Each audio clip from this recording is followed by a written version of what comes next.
আসি পরের খবরে। সোমবার বাড়িতে ঢুকে ছাত্রীকে খুনের ঘটনায় এখনো অধরা অভিযুক্ত দেবরাজ সিং। পুলিশের অনুমান উত্তরপ্রদেশের লখনৌয়ে পালিয়েছে অভিযুক্ত। উত্তরপ্রদেশে বাড়ি দেবরাজের পরিবারের, কর্মসূত্রে বীজপুরে থাকত দেবরাজের পরিবার। গতকালই এই খবর সামনে আসে। নৈহাটি স্টেশন থেকে সে উত্তরপ্রদেশের উদ্দেশ্যে পাড়ি দিয়েছে, এমনটাই কিন্তু খবর পাওয়া যায় পুলিশ সূত্রে প্রাথমিকভাবে।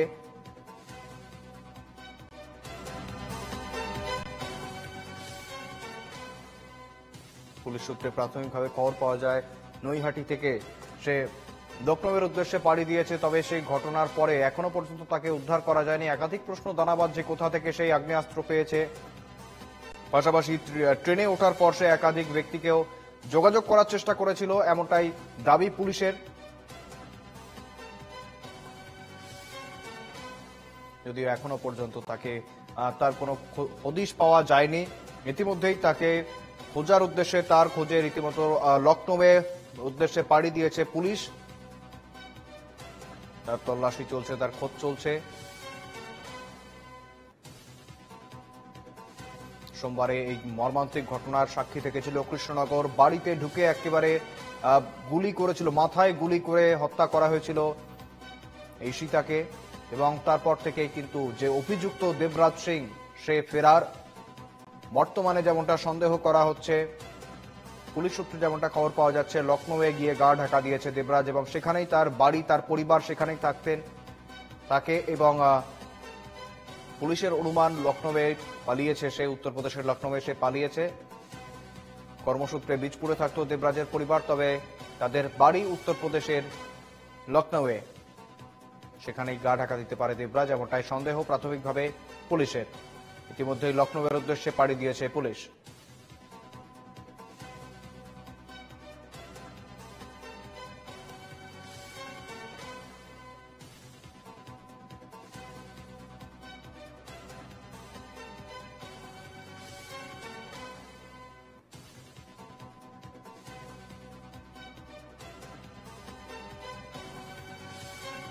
সঙ্গে রয়েছেন প্রতিনিধি সরাসরি গোপাল বিশ্বাস। গোপাল, কার্যত এখনো পর্যন্ত কোনো হদিশ পাওয়া যায়নি দেবরাজ সিং এর। ইতিমধ্যে পুলিশ যেমনটা জানা যাচ্ছে লখনৌয়ের উদ্দেশ্যে পাড়ি দিয়েছে।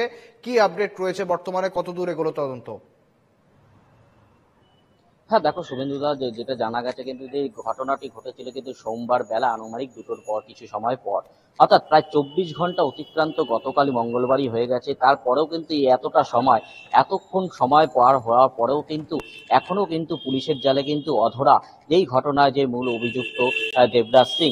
পুলিশ সূত্রে কিন্তু সেটা শেষ পর্যন্ত আপডেট আমরা এটাই জানতে পেরেছি যে তাকে ট্রেস করার চেষ্টা করা হচ্ছে এবং তার পরিবারের সাথেও যোগাযোগ করার চেষ্টা করছে এবং কোথায় কোথায় থাকতে পারে, আর কোথাও যদি যেতে পারে, সেই সমস্ত বিষয়গুলো কিন্তু পুলিশ খতিয়ে দেখছে। এবং এই যে পুলিশের এই যে এত বিলম্ব হচ্ছে দেবরাজ সিংকে গ্রেপ্তার করতে বা তাকে ট্রেস করে ধরতে, এই ঘটনায় কিন্তু স্থানীয় এলাকার মানুষজন কিন্তু যথেষ্ট ক্ষুব্ধ। সেটা গতকাল থেকে কিন্তু তারা তাদের ক্ষোভ প্রকাশ করেছে যে গতকাল যখন ঘটনার প্রায় 24 ঘন্টা পার হয়ে গেছে তখনও বাসিন্দারা কিন্তু তারা কিন্তু দাবি তোলে যে অবিলম্বে সেই দেবরাজ সিংকে গ্রেপ্তার করা হোক, কারণ তারা যথেষ্ট আতঙ্কেও রয়েছে বলে কিন্তু দাবি করে।